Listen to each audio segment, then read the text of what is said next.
கட்சிகள் ஏற்கனவே கூட்டணியில் அமைந்துள்ள கட்சிகளுக்கு ஒவ்வொரு கட்சிகளுக்கும் எத்தனை இடம் என்று அறிவிக்கப்பட்டு விட்டது. இப்பொழுது அறிவிக்கப்பட்ட அதன்படி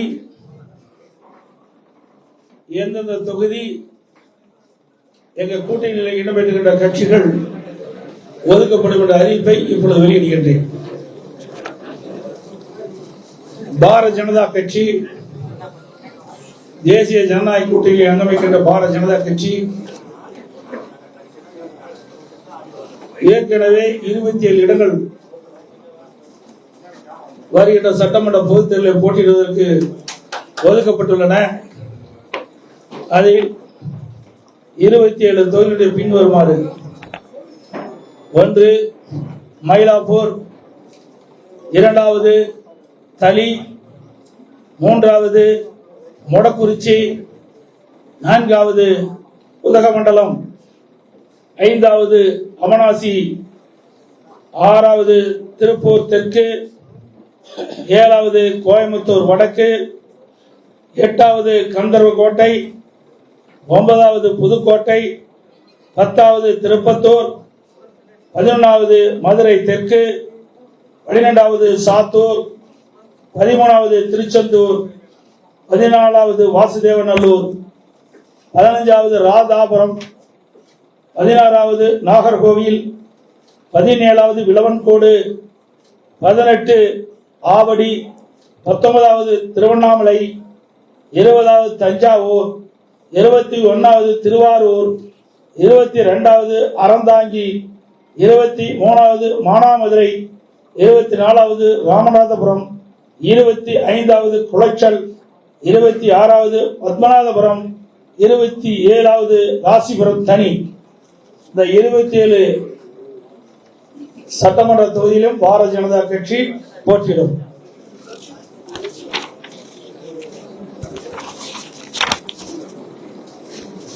தேசிய ஜனநாயக கூட்டணியில் அங்கமைக்கின்ற பாட்டாளி மக்கள் கட்சிக்கு 18 இடங்கள் ஏற்கனவே அறிவிக்கப்பட்டுள்ளன.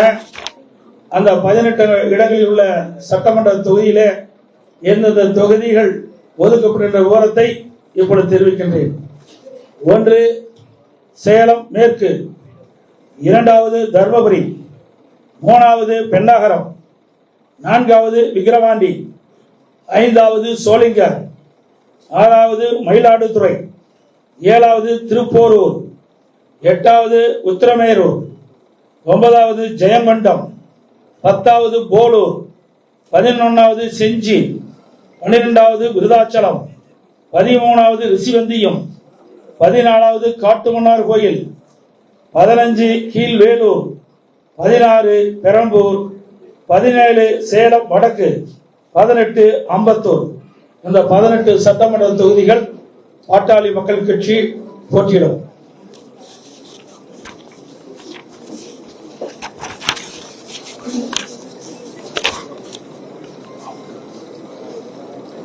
அம்மா மக்கள் முன்னேற்ற கழக கட்சிக்கு ஏற்கனவே 11 சட்டமன்ற தொகுதியில் அறிவிக்கப்பட்டுள்ளன. அந்த 11 சட்டமன்ற தொகுதியில் எந்தெந்த தொகுதிகள் அந்த கட்சி வழங்கப்படுகின்ற விவரத்தை தெரிவிக்கின்றேன். 1 பெரியகுளம், 2வது மன்னார்குடி, 3வது திருவையாறு, 4வது காரைக்குடி, 5வது திருப்பத்தூர் மாவட்டம், 6வது நாங்குநேரி, 7வது ஒட்டப்பிடாரம், 8வது திருச்சிராப்பள்ளி மேற்கு, 9வது சைதாப்பேட்டை, 10வது பூந்தமல்லி, 11வது மடத்துக்குளம். இந்த 11 சட்டமன்ற தொகுதியிலும் அம்மா மக்கள் முன்னேற்ற கழகம் போட்டியிடும்.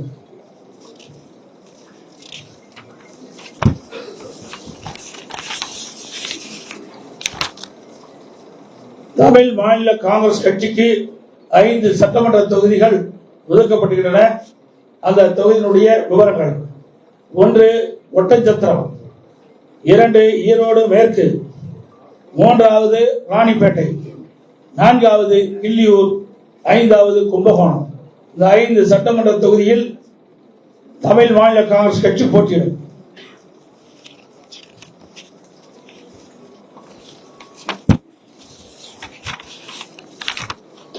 இந்திய ஜனநாயக கட்சி போட்டியிடுகின்ற விவரங்கள்: 1 பல்லாவரம், 2 குன்னம், 2 சட்டமன்ற தொகுதியிலும் இந்திய ஜனநாயக கட்சி போட்டியிடும்.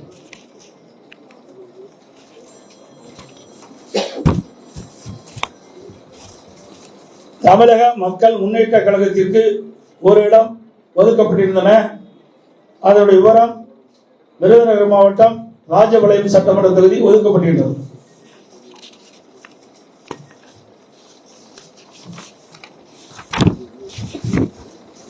புரட்சி பாரத கட்சிக்கு 1 இடம் ஒதுக்கப்படுகின்றது. அதனுடைய விவரம்: திரு கீழ் வைத்தியான் குப்பம், கீழ் வைத்தியான் குப்பம், அந்த கேவி குப்பம் தனி அந்த தொகுதிக்கு, இந்த தொகுதியை புரட்சி பாரத கட்சிக்கு ஒதுக்கப்படுகின்றன.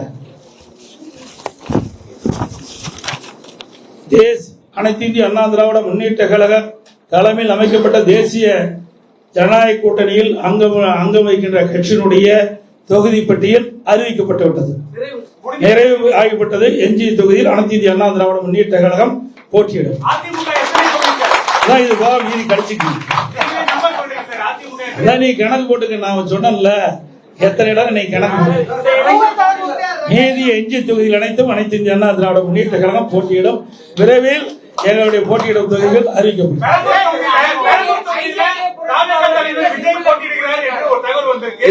பெரம்பூர் தொகுதியில தாவேக தலைவர் விஜய் போட்டியிட இருக்கிறார் தகவல் சொல்றாங்க. அவர்களை எதிர்த்து அதிமுக நேரடியாக களம் காணவில்லையா? இது என்ன கேள்வி? கூட்டணின்னு அமைத்த பிறகு எல்லாம் சமமா தான் பார்க்கணும். இவர் பெரியவர் அவர் பெரியவர் அங்க இடம் கிடையாது. எங்க கூட்டணியை பொறுத்த வரைக்கும் அனைவரும் சமம். எல்லா கட்சிக்கும் பலம் இருக்கின்றது. ஒவ்வொரு கட்சியும் சேர்ந்தால்தான் வெற்றி பெற முடியும். சிறுதுளி பெருவெல்லம். ஆகவே இந்த கட்சி சின்னது அந்த கட்சி சின்னதெல்லாம் இங்க இடமே கிடையாது. இங்கே எங்க கூட்டணியில் அங்கம் வைக்கின்ற கட்சிகள்லாம் ஒரே விவரம் தான் பார்க்கிறோம். எங்க கட்சி அத்தனை பேரும் ஒரு முகமாகத்தான் பார்க்கிறோம்.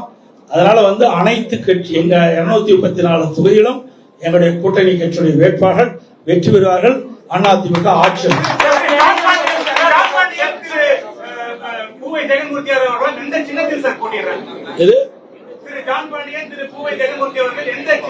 அதெல்லாம் விருப்பம். எங்களெல்லாம் திமுக மாதிரி எல்லாம் கண்டிஷன் கிடையாது. எங்க கட்சியில் இருக்கிறதெல்லாம் ஜனநாயகம் எப்படி செயல்படுகின்ற கட்சி. அந்தந்த கட்சிகள் என்ன விருப்பம் இருக்குதோ அந்த கட்சியின் அடிப்படையில போட்டியிடும். இந்த தேர்தலை பொறுத்த வரைக்கும் ஆளும் கட்சியான திமுகவை எதிர்த்து நீங்க ஒரு பலமான ஒரு கூட்டணி உருவாக்கிருக்கீங்க. மற்றொரு புறம் தனித்து தாவேகா மற்றும் நாம் தமிழர் கைதாங்க. இப்ப இந்த தேர்தல் மூலமாக எதிர்ப்பு ஓட்டுகள், அதிருப்தி ஓட்டுகள், அரசு மீதான அதிருப்தி ஓட்டுகள் பிரிவதற்கான வாய்ப்புகள் உள்ளதா சொல்லப்படுது. இது உங்களுக்கு எப்படி அது பாதகமா இருக்குமா சாதகமா இருக்கு? ஊடக நபருக்கும் பத்திரிகை நபருக்கும் சொல்லி தெரிய வேண்டிய அவசியமே இல்லை. பிரதான கட்சி அதிமுக கட்சி. எங்க கூட்டணியில் அங்கம் வைக்கின்ற கட்சிகள் எல்லாம் வாக்கு வங்கி உள்ள கட்சிகள். நாங்கள் எல்லாம் ஒன்றாக சேர்ந்திருக்கின்றோம். எதிர்ப்பு ஓட்டு எங்க கூட்டணியில் அங்கம் வைக்கின்ற கட்சிகள் போட்டியிடுகின்ற தொகுதிக்கு தான் கிடைக்கும். அதுல எந்த மாறுபட்ட கருத்து கிடையாது. ஏற்கனவே அனைத்து இந்திய அண்ணா திராவிட முன்னேற்ற கழக தலைமையில இங்க இருக்கிற கூட்டணிகள் எல்லாம் அமைத்து போட்டிட்டு இருக்கிறோம். மக்கள் திராவிட முன்னேற்ற கழகத்தை அகற்ற வேண்டும் என்ற முடிவுக்கு வந்துட்டாங்க. மக்கள் கொதித்து போய் இருக்கிறாங்க.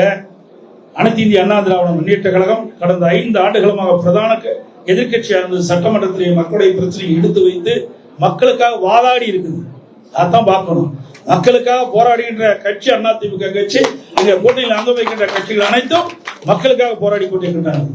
அவ்வப்போது எந்தெந்த இடத்துல மக்களுக்கு பிரச்சனை இருக்குதோ அந்தந்த இடத்துல எங்களுடைய கூட்டணி கட்சி தலைவர்கள் ஏற்கனவே அவர்கள் மக்களுக்காக சேவை செய்து கொண்டிருக்கிறாங்க. மக்களுடைய பிரச்சனையை தீர்ப்பதற்காக அரசுடைய கவனத்திற்கு கொண்டு வருவதற்காக போராட்டங்கள் ஆர்ப்பாட்டம் நடத்தி கொண்டிருக்கின்றார்கள். ஆக அப்படி இருக்கின்ற பொழுது எதிர்ப்போட்டு எங்க கிடைக்கும்? மக்களுக்காக யார் குரல் கொடுக்கிறாங்களோ அவருக்கு தானே கிடைக்கும். வீட்டில் இருக்கிறவங்களுக்கு கிடைக்காது.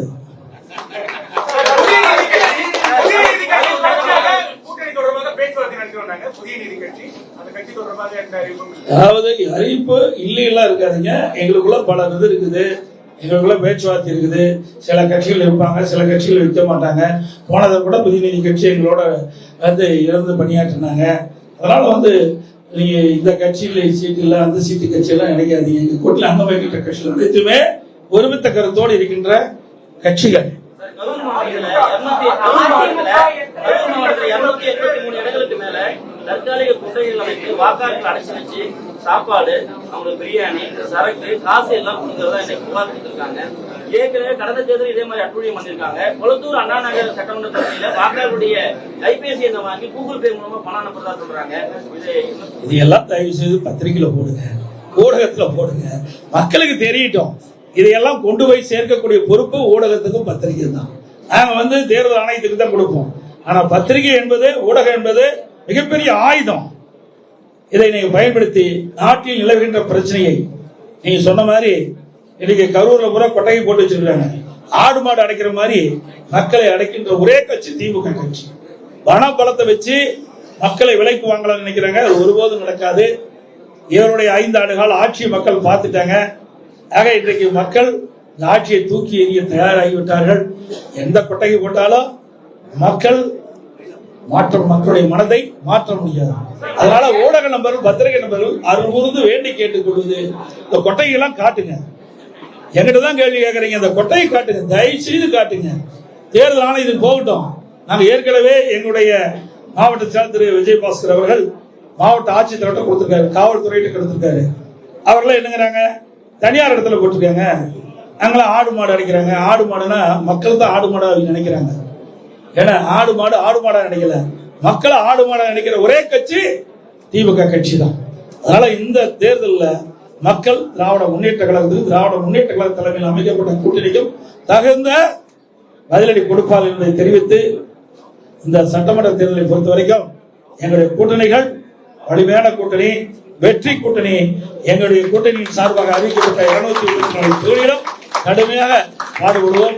எங்களுடைய கூட்டணி கட்சி சேர்ந்த நிர்வாகிகள், தலைவர்கள், தொண்டர்கள் இரவென்று பகலென்று பாராமல் எறும்பை போல, ஏணிக்கிளை போல சுறுசுறுப்பாக செயல்பட்டு மக்களை சந்தித்து, வாக்காளரை சந்தித்து, எங்களுக்கு அதிகமான வாக்குகள் எங்களுடைய வேட்பாளர் கிடைப்பதற்கான பிரச்சாரத்தை மேற்கொள்வார் என்பதை நேரத்தில் தெரிவித்து, 5 ஆண்டு கால அவல ஆட்சி நாட்டு மக்களுக்கு எடுத்துச் சொல்வார்கள். அதே போல அனைத்து இந்திய அண்ணா திராவிட முன்னேற்ற கழகம் 2011 2021 வரை பல்வேறு திட்டங்களை தமிழகத்திலே செயல்படுத்துகின்றனர். இந்த திட்டத்தின் மூலமாக இந்தியாவிலேயே தமிழ்நாடு முதன்மை மாநிலம் என்ற பெயர் பெற்றது அதிமுக ஆட்சியில். ஆனா திமுக ஆட்சியில கடன் வாங்குவதில் முதல் மாநிலம் என்ற பெயர் பெற்றது திமுக. இதெல்லாம் நாங்கள் மக்களிடத்தில் எடுத்துச் சொல்லுவோம். சட்ட ஒழுங்கு அடியோடு சீர்கிட்டு விட்டது. பாலியல் கொடுமை நடக்காத நாளே இல்லை. அந்த அளவுக்கு ஒரு மோசமான நிலை தமிழகத்தில் நிலவிக் கொண்டிருக்கிறது. அதே போல மத்திய அரசிடம் பல்வேறு திட்டங்கள் தமிழகத்துக்கு வந்திருக்கிறது. மெட்ரோ ரயில் திட்டம் ஒரே நேரத்தில் 63 கோடி ரூபாய் அடிக்கல் நாட்டப்பட்டது. மத்திய உள்துறை அமைச்சர் மரியாதைக்குரிய அமித்ஷா அவர்கள் இங்கே அடிக்கல் நாட்டினார். அதோட பல சாலைகள், தேசிய நெடுஞ்சாலைகள் அமைக்கப்படுகின்றன. அதேபோல விமான போக்குவரத்துக்காக இன்றைக்கு அதனுடைய கட்டமைப்பு எல்லாம் விரிவுபடுத்தப்படுகிறது. புதிய விமான நிலையங்கள் பாத்தீங்கன்னா தூத்துக்குடி திறந்திருக்கிறாங்க, திருச்சி திறந்திருக்கிறாங்க. என்ன பல விமான நிலையங்கள் நிலம் எடுத்து கொடுத்திருந்தா வேகமா செஞ்சிருப்பாங்க. அதே ரயில்வே பாதைகளுக்கு இந்த அரசு மெத்தன போக்கின் காரணமாக முறையாக நிலம் எடுத்து கொடுக்காத காரணத்தினால் அவர் ஒதுக்கப்படுகின்ற நிதியோட முழுமையாக செயல்பட முடியாத ஒரு அவல நிலை இருக்கின்றது. மத்திய அரசை பொறுத்த வரைக்கும் மத்திய அரசிலிருந்து கிடைக்கின்ற திட்டங்கள் முழுமையாக அவர்கள் வழங்கிக் கொண்டிருக்கின்ற செய்தியும் இந்த நேரத்தில் தெரிவித்து, மத்திய அரசு மாநில அரசு இணைந்து செயல்பட்டால்தான் மக்களுக்கு தேவையான நன்மைகள் செய்ய முடியும். அந்த அடிப்படையில் தான் எங்களுடைய கூட்டணி எல்லாம் அமைந்திருக்கு என்பதை மகிழ்ச்சியோடு தெரிவித்து, வருகின்ற ஊடகங்களுக்கு நன்றி தெரிவித்து விடைபெறுகின்றேன். நன்றி, வணக்கம்.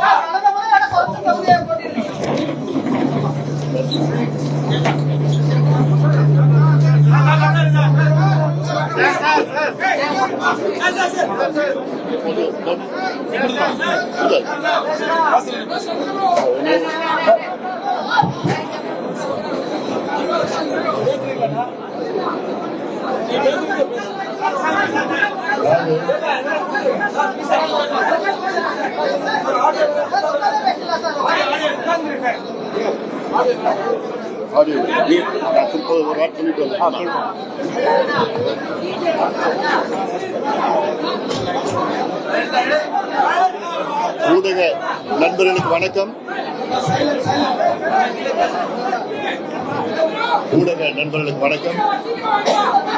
எங்கள் கூட்டணி மெகா கூட்டணி. எங்கள் கூட்டணி சுமூகமான முறையிலே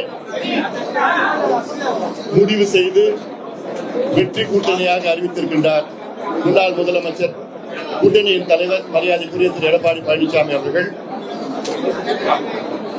இந்த கூட்டணி உருவாக்கிய காரணம் இந்த மோசமான திமுக ஆட்சியை வீட்டுக்கு அனுப்ப வேண்டும், தமிழ்நாட்டை திவாலாக்கிய திமுகவை வீட்டுக்கு அனுப்ப வேண்டும், தமிழ்நாட்டில் ஒவ்வொரு நாளும் பெண்களுக்கு பாதுகாப்பு இல்லாத ஒரு சூழல், பெண் குழந்தைகள் பாலியல் வன்கொடுமை செய்து கொடூரமான முறையிலே கொலை செய்கின்ற ஒரு சூழல், இளைஞர்களுக்கு வேலை இல்லை, மது கஞ்சா போன்ற அத்துணை போதை பொருட்கள் கிராமந்தோறும் விற்றுக் கொண்டிருக்கின்ற இந்த திமுகவை அகற்ற வேண்டும் என்ற நோக்கத்திலே இந்த கூட்டணியில் நாங்கள் எல்லோரும் ஒன்று சேர்ந்திருக்கின்றோம். இந்த கூட்டணி தலைமையிலிருந்து கிளை வரைக்கும் ஒருங்கிணைப்பு மிக சிறந்த முறையிலே நடைபெற்றுக் கொண்டிருக்கிறது. இந்த தேர்தலில் மிகப்பெரிய வெற்றியை நாங்கள் பெறுவோம். குறைந்தது 200 தொகுதிகளில் நாங்கள் வெற்றி பெறுவோம். தமிழ்நாட்டில் அனைத்து மக்களும் இந்த திமுகவை அகற்ற வேண்டும் என்று முடிவு செய்துவிட்டார்கள். குறிப்பாக பெண்கள், பெற்றோர்கள், விவசாயிகள், தொழிலாளர்கள், அரசு ஊழியர்கள் போன்ற அனைத்து மக்களும் மிகுந்த கோபத்தில் இருக்கின்ற இந்த சூழலில் எங்கள் கூட்டணிக்கு நிச்சயமாக வெற்றி கொடுப்பார்கள் என்ற நம்பிக்கையோடு நாங்கள் விடைபெறுகின்றோம். நன்றி. உலக தமிழ் சொந்தங்களுக்கு வணக்கம். நான் ராஜவேல் நாகராஜன். பேசு தமிழா பேசு வலையொலியுடைய வளர்ச்சிக்கு நீங்களும் உறுதுணையாக இருக்கணும்னு நினைச்சீங்கன்னா இந்த வீடியோடைய டிஸ்கிரிப்ஷனில் இருக்கக்கூடிய ரேசர் பே லிங்கை கிளிக் பண்ணுங்கள். அந்த லிங்க்கில் போயிட்டு உங்களுக்கு விருப்பமான தொகையை பேசு தமிழா பேசுவனுடைய வளர்ச்சிக்கு உங்களுடைய பங்களிப்பாக நீங்கள் கொடுக்கலாம். நன்றி, வணக்கம்.